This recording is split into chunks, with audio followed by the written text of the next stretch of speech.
ಮನೆ ಕರ್ಸ್ಬೇಕು ನೀನು ಪಾತ್ರಧಾರಿನ ನೀರು ಮಾಡಿ ಒಳಗಡೆ ಇಡೋದಂತೆ. ಆದರೆ ನಮ್ಮ ಮನೆಯವ್ರನ್ನ ಒಳಗಡೆ ಕರ್ಕೊಂಡ್ಲೇ ಹೋಗಿ ನಾವೆಲ್ಲ ಹೊರಗಡೆ ಇದ್ವಿ. ಅದು ಹೋಗಿ ಕಡೆ ಹಿಂಗೆ ಏನು ಮುಟ್ಬಾರ್ದು ಜಾಗ ಮುಟ್ಟಿದ್ಲೇ ಬರೋ ಮನೆಯವ್ರು ಇಲ್ಲಿದ್ದಾಗ ನಾ ಬರ್ತೀನಿ ಕಾಲ್ ಮಾಡಿ ನಿಂಗೊಂದು ಪೂಜೆ ಮಾಡಿಸ್ಬೇಕು ಹಿಂಗೆ ಅಂತ ಹೇಳ್ತಾಯಿದ್ರು. ಇನ್ನು ಸತಿ ಇಲ್ಲಿ ಹಣೆಯಲ್ಲಿ ಇಟ್ಕೊತಾರೆ, ಹಣೆಯಲ್ಲಿ ಇಟ್ಕೊಂಡಾಗ ಇಲ್ಲಿಗೆ ಬೀಳುತ್ತೆ. ಅಲ್ಲಿ ಬಿಡಿದ್ಕೊಳ್ಳಿ ಏನು ಈ ಜೂ ಹೋದ ಥರ ಕೆಳಗೆ ಇದು ಮಾಡಿದ್ರು ಹಿಂಗೆ ಯಾವ ದೇವಗಳು ಹಂಗೆ ಮಾಡೋದಿಲ್ಲ ಬೆಂಕಿಗೆ. ವೀಕ್ಷಕರೇ ನಮಸ್ಕಾರ. ನಾವೇನೋ ನ್ಯೂಸ್ ಮಲೆನಾಡು ವತಿಯಿಂದ ಒಂದು ದೈವಾರಾಧನೆ ಹೆಸರು ಹೇಳಿಕೊಂಡು ಮಲೆನಾಡು ಭಾಗದಲ್ಲಿ ಲಕ್ಷಾಂತರ ರೂಪಾಯಿ ಏನು ವಂಚನೆ ಮಾಡಿದ್ದ ಸತೀಶ್ ಪಾತ್ರಿ ಅನ್ನುವಂಥವನು, ಆತನ ವಿರುದ್ಧ ಒಂದು ಇಡೀ ಅವನ ಬಂಡವಾಳವನ್ನು ಬಯಲು ಮಾಡುವಂಥ ಕೆಲಸವನ್ನು ನ್ಯೂಸ್ ಮಲೆನಾಡು ಮಾಡಿತ್ತು. ಇದರ ಮುಂದುವರೆದ ಭಾಗವಾಗಿ ನಮ್ಮ ಜೊತೆ ಅವನಿಂದ ಮೋಸವಾಗಿರ್ತಕ್ಕಂಥ ಒಂದಿಷ್ಟು ಮುಗ್ಧ ಜನಗಳಾಗಿರಬಹುದು, ಈ ಭಾಗದ ಮಲೆನಾಡು ಭಾಗದಲ್ಲಿ ದೈವಾರಾಧನೆಯನ್ನು ನಂಬಿಕೊಂಡಿದ್ದು ಈತನಿಂದ ಮೋಸ ಹೋದಂಥ ಒಂದಿಷ್ಟು ಜನರು ನಮ್ಮೊಂದಿಗಿದ್ದಾರೆ. ಈಗ ನಾನು ಶೃಂಗೇರಿಯಲ್ಲಿದ್ದೀನಿ. ಈಗ ನಮ್ಮ ಜೊತೆ ಮಾತಾಡಲಿಕ್ಕೆ ಪ್ರಸನ್ನ ಅನ್ನುವಂಥವ್ರಿದ್ದಾರೆ. ನಾನು ಅವ್ರನ್ನೇ ಮಾತಾಡಿಸ್ತಾ ಹೋಗ್ತೀನಿ. ಸರ್, ನಿಮಗೆ ಈ ಸತೀಶ್ ಪಾತ್ರಿ ಅನ್ನುವಂಥವ್ರು ಪರಿಚಯ ಆಗಿ ಎಷ್ಟು ಟೈಮ್ ಆಗಿತ್ತು? ನೀವು ಹೆಂಗೆ ಕಾಂಟ್ಯಾಕ್ಟ್ ಆದರು? ನಾನು ಇಲ್ಲ ಒಬ್ಬರು ನಮ್ಮ ರಿಲೇಷನ್ ಇದ್ದಾರೆ, ಅವರು ಹೇಳಿದ್ರು ಇಲ್ಲಿ ಅಲ್ಲವ್ರ ಮನೆ ಪಕ್ಕಕ್ಕೆ ಬಂದಿದ್ರಂತೆ. ಪಕ್ಕದ ಮನೆ ಬಂದಾಗ ಇಲ್ಲ ದೇವ್ರು ಚೆನ್ನಾಗಿದೆ ಹಿಂಗೆ ನೀವು ಅಲ್ಲಿ ಹೋಗಿ ಚೆನ್ನಾಗಿ ಆಗ್ಬೋದು ನಿಮಗೆ ನೋಡಿ ಅಂತಂತ ಹೇಳಿದರು. ಸರಿ ಹೆಂಗಾರೆ ನಾನೊಂದು ದಿವಸ ನಮ್ಮ ಅಲ್ಲಿ ಕೊಪ್ಪದಲ್ಲಿ ನಮ್ಮ ಚಿಕ್ಕಪ್ಪರ ಮನೆ ಇದೆ, ಅಲ್ಲಿಗೆ ಹೋಗಿದ್ದೆ. ಅಲ್ಲಿಂದ ಮತ್ತೆಲ್ಲ ಅಲ್ಲಿ ನಮ್ಮ ಚಿಕ್ಕಪ್ಪ ಚಿಕ್ಕಮ್ಮ ಎಲ್ಲ ಒಟ್ಟಿಗೆ ಹೋಗಿದ್ವಿ. ಅಲ್ಲಿ ಹೋಗಿ ಎಲ್ಲ ಇದು ಮಾಡಿದ್ದು. ನಾನು ಅಲ್ಲಿ ಸ್ವಲ್ಪ ಇದಾಯಿತು, ಒಂದು ಪೂಜೆ ಮಾಡಿಸ್ಬೇಕು. ಅಲ್ಲಿ ಹೋದ ದರ್ಶನ ಎಲ್ಲ ಆಯಿತು. 350 ರೂಪಾಯಿ ಇದು ಈ ಹೂವಿನ ಪೂಜೆ ಅಂತೆ, ಹೂವಿನ ಪೂಜೆ ಅಂತ ಅದು ಮಾಡಿಸಿ ಇದು ಮಾಡಿದ್ವು. 350 ರೂಪಾಯಿ ತಗೊಂಡ್ರು. ಆಮೇಲೆ ಎಲ್ಲ ನೀನು ಮುಂದಿನ ವಾರ ಬಾ, ಎಷ್ಟಾಗುತ್ತೆ ಸ್ವಾಮಿ ಈಗ ಅಂತ ಕೇಳಿದ್ವಿ. ಕೇಳ್ಕೊಳ್ಳಿ ಇಲ್ಲ 500 ರೂಪಾಯಿ ತಗೊಂಡು ಬಾ ನೀನು, ಇದೆಲ್ಲ ನಾನು ನಿನಗೆಲ್ಲ ರೆಡಿ ಮಾಡಿಕೊಡ್ತೀನಿ, ನಿನಗೆ ಆಮೇಲೆ ಭಾರಿ ಒಳ್ಳೆಯದಾಗುತ್ತೆ ಹಿಂಗೆ ಅಂತ ಹೇಳಿದರು ಅವರು. ಆಮೇಲೆ ಮತ್ತೆಲ್ಲ ಬಂದ ಆಮೇಲೆ ಬಂದು ನಮ್ಮ ಮಿಸಸ್ಸು ನಾವೆಲ್ಲ ಹೋದ್ವಿ, ಎಲ್ಲ ಪೂಜೆ ಎಲ್ಲ ಮಾಡಿಸಿದ್ವಿ. ಮಾಡಿಸಿ ಎಲ್ಲ ಆದಮೇಲೆ 500 ತಗೊಕೊಟ್ವಿ. ಮತ್ತೆ ಬಲಿ ತೆಗಿಬೇಕು ಅಂದರು. ಬಲಿ ತೆಗಿಯೋಕ್ಕೆ ಎಷ್ಟೊಂದು 3.5 ಏನು ಸರಿಯಾಗಿ ನೆನಪಿಲ್ಲ, 3.5 400 ರೂಪಾಯಿನೇ ಎಷ್ಟೋ ತಗೊಂಡಿದ್ರು. ತಗೊಂಡು ಎಲ್ಲ ಮಾಡಿದ್ರು. ಅಲ್ಲೆಲ್ಲ ಕೂರಿಸಿ ಕೋಳಿ ಗಿಳಿ ಎಲ್ಲ ಕೊಯ್ದು ಎಲ್ಲ ಮಾಡಿದರು. ಮಾಡಿ ಆದಮೇಲೆ ಭಾರಿ ಇದು ಮಾಡಿದರು. ಮತ್ತೆಲ್ಲ ಹೋಗ್ತಾಯಿದ್ವಿ. ಆವಾಗ ಮತ್ತೆ ಇದ್ರ ಟೈಮಲ್ಲಿ ನಾಗರ ಪಂಚಮಿ ಟೈಮಲ್ಲೆಲ್ಲ ಬರಬೇಕು ಅಂದರು. ಆಮೇಲೆ ಒಂದು ಕೋಲ ಆಗೋದು, ಕೋಲಿಂದ ಹಿಂದಿನ ದಿವಸ ನಾಗರ ಪ್ರತಿಷ್ಠಾಪನೆ ಮಾಡೋದಂತೆ. ನಾನು ಹೇಳಿದೆ ಇಲ್ಲ ನಿಂಗೆ ನಾಗರ ತೊಂದರೆ ಇದೆ, ಎಲ್ಲಿಗೆ ಇಲ್ಲ ನಾನು ಸುಬ್ರಹ್ಮಣ್ಯಕ್ಕೆ ಹೋಗ್ತೀನಿ ಇಲ್ಲ ಬೇಡ ನಾವು ಇಲ್ಲೇ ಮಾಡಿಸ್ತೀವಿ, ಎಷ್ಟಾಗುತ್ತೆ ಅಂದರು. 11ರಿಂದ 1200 ರೂಪಾಯಿ ಆಗ್ಬೋದು ಅಂತಂತ ಹೇಳಿದರು ಅವರು. ಹಂಗೆ ನಾವು ಅಂದ್ಕೊಂಡು ಅಲ್ಲಿ ಹೋಗಿ ಸುಬ್ರಹ್ಮಣ್ಯಕ್ಕೆ ಹೋಗಿ 3 ದಿವಸ ಇರಬೇಕಲ್ಲ, ನಮಗೆ ಇಲ್ಲೇ ಒಂದು ದಿವಸ ಆಗುತ್ತಲ್ಲ ಅಂತೇಳಿ 1100-1200 ರೂಪಾಯಿ ಕೊಟ್ಟು ಮಾಡಿಸಿದ್ವಿ. ಪೂಜೆ ಮಾಡಿಸಿದ್ವಿ. ನಮಗೆ ಇದುವರೆಗೂ ಪ್ರಸಾದ ಬಂದಿಲ್ಲ, ಅದು ಪ್ರಸಾದ ಕೊಟ್ಟಿಲ್ಲ. ಅಲ್ಲಿ ಪೂಜೆ ಇಲ್ಲೇ ಎರಡು ಪೀಸ್ ಕಾಯಿ ಕೊಟ್ಟಿದ್ರು ಅಷ್ಟೇ, ಮತ್ತಿನ್ನೇನಿಲ್ಲ. ಮತ್ತೆ ಅಲ್ಲೆಲ್ಲ ಕೋಲ ಎಲ್ಲ ಆಯಿತು, ಎಲ್ಲ ಅದು ಅಂತೇಳಿ ನಂದೊಂದು 2500 ರೂಪಾಯಿ ಅವತ್ತು ಖಾಲಿ ಆಗಿತ್ತು 3 ದಿವಸಕ್ಕೆ. ನೀವೇನಾದರೂ ಮನೆಗೆಲ್ಲಿ ಕರೆಸುವಂಥದ್ದು ಇಂಥ ಕೆಲಸಗಳು ಮಾಡಿದ್ರ ಅಥವಾ ಮುಂದೇನಾಯಿತು ಅಂತ?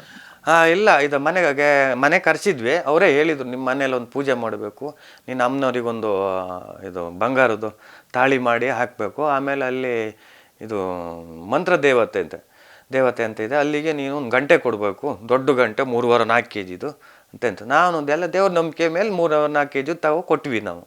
ಅದೆಲ್ಲ ಆದಮೇಲೆ ಅದೊಂದಾದ್ಮೇಲೆ ಇನ್ನು ಮನೆ ಕರ್ಸ್ಬೇಕು ನೀನು ಪಾತ್ರಧಾರಿನ ಅಂದರು. ಆದರೂ ನಾನು ಒಂದು 2-3 ತಿಂಗಳು ಅವಾಯ್ಡ್ ಮಾಡ್ತಾನೆ ಇದ್ದೆ, ಬೇಡ ಈಗ ಬೇಡ ಅಂತ. ಆಮೇಲೆ ಮನೆಯವರು ಇಲ್ಲ ಒಂದು ದಿವಸ ಕರ್ಸೋಣ ಅಂತ ಹೇಳಿದ್ರು. ಆಯಿತು ಅಂದರು. ಆಮೇಲೆ ಹೆಂಗಾರು ಮನೆಗೆ ಬಂದರು. ಎಷ್ಟು ಅಂತ ಕೇಳು 1500 ರೂಪಾಯಿ ಹೇಳು. ನಾನು ನೋಡಿ ಸ್ವಾಮಿ 1500 ರೂಪಾಯಿ ಆಗಲ್ಲ ಅಂತಂತ ಹೇಳಿದ್ರು. ಇಲ್ಲ ನಿಮಗಲ್ಲ, ನಂಗಾರ 500 ರೂಪಾಯಿ ಮಾಡಿಕೊಡ್ತೀನಿ ಅಂದರು. ಮನೆಗೆ ಬಂದರು, ಎಲ್ಲ ಪೂಜೆ ಎಲ್ಲ ತಂದು ಏನೇನು ಐಟಮ್ ಎಲ್ಲ ತಂದರು. ಎಷ್ಟು 1 kg ಒಣಮೆಣಸು ಮತ್ತು ಕೋಳಿ ಥರ ಕೇಳಿದರು. ಕಂತ್ರಿ ಕೋಳಿನೇ ಬೇಕಂತ. ಬಾಳೆಂದವರೇ ನಮ್ಮ ಮನೆಯವ್ರ ಅತ್ತೆ ಬರೋರಿದ್ದರು, ಮನೆಯವ್ರ ಹತ್ರ ಅವರು ಬಾಳೆನೂರಿಂದ ಬರತ್ತಿ ಒಂದು ಕೋಳಿ ತಗೊಬಂದಿದ್ರು, ಕಂತ್ರಿ ಕೋಳಿನೇ ಬೇಕಂತವ್ರಿಗೆ. ಆಮೇಲೆ ಮತ್ತೆ ಇಲ್ಲೆಲ್ಲ ಬಲಿ ಮಾಡಿದ್ರು, ಎಲ್ಲ ಇದು ಮಾಡಿದ್ರು. ಇದು ಹೊಗೆ ಎಲ್ಲ ಹಾಕಿ ಅದ್ರ ಮೇಲೆ ಮೆಣಸಿನ್ಕಾಯಿ ಚೂರು, ಏನು ಘಾಟ್ ಏನೂ ಬಂದಿಲ್ಲ. ಆಮೇಲೆ ಅದೇನೋ ನೀರು ಮಾಡಿ ಒಳಗಡೆ ಇಡೋದಂತೆ. ಆದರೆ ನಮ್ಮ ಮನೆಯವ್ರನ್ನ ಒಳಗಡೆ ನೀನು ಪೂಜೆ ಮಾಡೋದಲ್ಲ, ಇಲ್ಲಿ ಕಳಸ ಇರಬೇಕು, ಶುಕ್ರವಾರ ಮಾಡು, ನೀರೇ ಅಂತ ಕಟ್ಟಾಕೋದಂತೆ ಅಂತ. ಅವರು ಅಲ್ಲಿ ಹೋದಾಗ ಅಲ್ಲಿ ಒಳಗಡೆ ನಮ್ಮ ಮಿಸಸ್ ಇದ್ರು. ಅವ್ರು ಏನಂದರೆ ಈಗ ಒಬ್ಬಳೇ ಹೋಗಿ ನಾವೆಲ್ಲ ಹೊರಗಡೆ ಇದ್ವಿ. ಅದು ಹೋಗಿ ಕಡೆ ಹಿಂಗೆ ಏನು ಮುಟ್ಬಾರ್ದು ಜಾಗ ಮುಟ್ಟಿದ್ರಂತ. ಅವಳು ಹೇಳಿಲ್ಲಂತೆ, ಇಲ್ಲ ನಾನು ಹಿಂಗಿತೆಲ್ಲ ಮಾಡೋದು ನಾನು ಕೂಗ್ತೀನಿ ಅಂತಂತ ಹೇಳಿದ್ರಂತ ಅವಳು. ಆಮೇಲೆ ನನಗೆ ಹೇಳಿರಲಿಲ್ಲ, ನನಗೆ ಈಗ ಮೊನ್ನೆ ಎತ್ತಲೆಗೆ ಗೊತ್ತಾಗಿದ್ದು ಹಿಂಗಾಗಿದೆ ಅಂತಂತೇಳಿ. ಓಕೆ, ಇಂಥದ್ದಾದಾಗ ಈಗ ಏನಾದರೂ ಕಂಪ್ಲೇಂಟ್ ಮಾಡುವಂಥದ್ದು ಇಂಥದ್ದೇನಾದ್ರು ಮಾಡಿದ್ರೆ ನಿಮ್ಗೆ ಯಾವಾಗ ಗೊತ್ತಾಯ್ತು ಈ ವಿಚಾರ ಅಂತ? ಇದು ಹೇಳಿ ತುಂಬ ಟೈಮ್ ಆಗಿತ್ತು ನನಗೆ, ಒಂದು ವರ್ಷದ ಮೇಲೆ ಆಯ್ತು ನಂಗೆ ಹೇಳಿ. ಅವಳು ರೀ ಹಿಂಗೆ ಹೇಳ್ತೀನಿ, ಒಬ್ಬಳೇ ಬರೋ ಮನೆಯವ್ರು ಇಲ್ಲಿದ್ದಾಗ ನಾ ಬರ್ತೀನಿ, ಕಾಲ್ ಮಾಡಿ ನಿಂಗೊಂದು ಪೂಜೆ ಮಾಡಿಸ್ಬೇಕು ಹಿಂಗೆ ಅಂತ ಹೇಳ್ತಾ ಇದ್ಲು.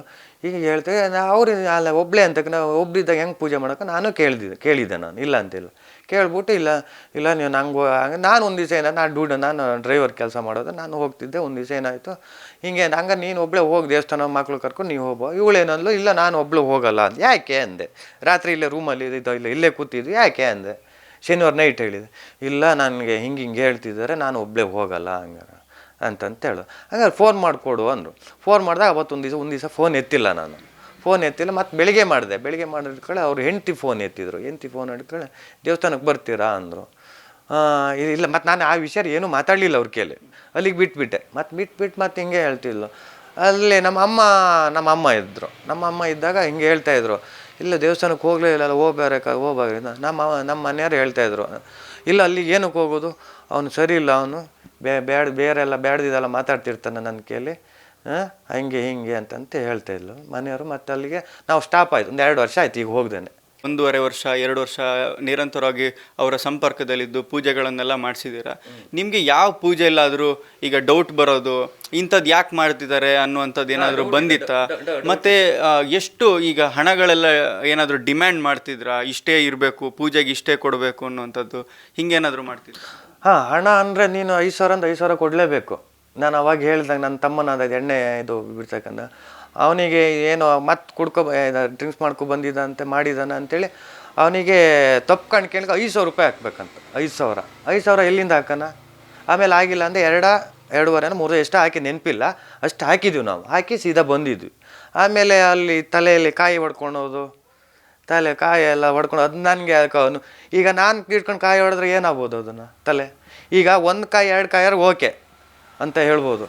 ಬೆಳಿಗ್ಗೆ ಅಲ್ಲಿಂದ 10-12-13-15 ಕಾಯಿಯನ್ನು ಜೋಡಿಸಿಟ್ಟಿರ್ತಾರೆ ಅವರಲ್ಲಿ, ಸೆಲೆಕ್ಟೆಡ್ ಅವರಲ್ಲಿ. ಸಿಪ್ಪೆ ತೆಗೆದ್ಬಿಟ್ಟು ಕ್ಲೀನಾಗಿ ಅದೆಲ್ಲ ತೆಗೆದುಬಿಟ್ಟು ಇದು ಮಾಡೋ ಅದಕ್ಕೆಲ್ಲ ಅರಿಶಿನ ಇದು ಮಾಡಿ ಅದು ಏನು ಗೊಂಗಿಮ್ ಹಾಕಿರ್ತಾರೆ ಏನಂತ ಗೊತ್ತಿಲ್ಲ ನಮಗೆ, ಅಲ್ಲಿ ಜೋಡಿಸಿಟ್ಟಿರ್ತಿದ್ರು. ಆಮೇಲೆ ಬೆಂಕಿಲೆಲ್ಲ ಹೊಡ್ಕೊಳೋದು, ಕರ್ಪೂರ ಹಣ್ಣೆಲ್ಲ ಇಟ್ಕೊಳೋದು, ನ್ಯಾಲ್ಗೆಲ್ಲ ಇಟ್ಕೊಳೋದು, ಅದೆಲ್ಲ ಮಾಡ್ತೇವೆ. ಒಂದು ಅಬ್ಸರ್ವ್ ಮಾಡಿದ್ದೆ ನಾನು. ಒಂದು ಸತಿ ಇಲ್ಲಿ ಹಣ್ಣೆಲ್ಲಿ ಇಟ್ಕೊಳ್ತಾರೆ, ಇಟ್ಕೊಂಡಾಗ ಇಲ್ಲಿಗೆ ಬೀಳುತ್ತೆ. ಅಲ್ಲಿ ಬಿಡಿದ್ಕೊಳಗೆ ಏನು ಈ ಜೂ ಹೋದ್ತಾರೆ ಕೆಳಗೆ ಇದು ಮಾಡಿದ್ರು ಹಿಂಗೆ ಯಾವ ದೇವುಗಳು ಹಂಗೆ ಮಾಡೋದಿಲ್ಲ ಬೆಂಕಿಗೆ. ಅದೆಲ್ಲ ನೋಡಿ ನಂಗೆ ಅದೊಂಥರ ಭಾವ ಎಲ್ಲ ಇದು ಅನಿಸ್ತು ನನಗೆ. ಈ ರೀತಿಯ ಇನ್ನಷ್ಟು ವಿಡಿಯೋಗಳು ನಿಮಗೆ ಸಿಗಬೇಕೇ? ಹಾಗಾದ್ರೆ ಈಗಲೇ ನ್ಯೂಸ್ ಮಲ್ನಾಡ್ ಚಾನೆಲ್ನ ಸಬ್ಸ್ಕ್ರೈಬ್ ಆಗಿ, ಕೆಳಗಿರೋ ಸಬ್ಸ್ಕ್ರೈಬ್ ಬಟನ್ ಮೇಲೆ ಕ್ಲಿಕ್ ಮಾಡಿ ಉಚಿತವಾಗಿ ಸಬ್ಸ್ಕ್ರೈಬ್ ಆಗಿ. ನಿಮ್ಮ ಒಂದೊಂದು ಸಬ್ಸ್ಕ್ರೈಬ್ ಕೂಡ ನಮಗೆ ಬೆಂಬಲ ಸ್ಫೂರ್ತಿ.